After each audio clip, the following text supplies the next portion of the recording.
এই যে আমার দাদা বাড়ি বানিয়েছে, তো বাড়িটা এখন কাজ চলছে, এখনো ফিনিশিং হয়নি, তারপরে কালার হবে।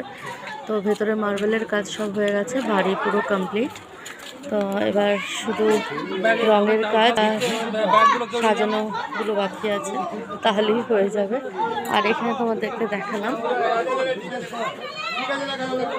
যে আমাদের পরিবারের সাথে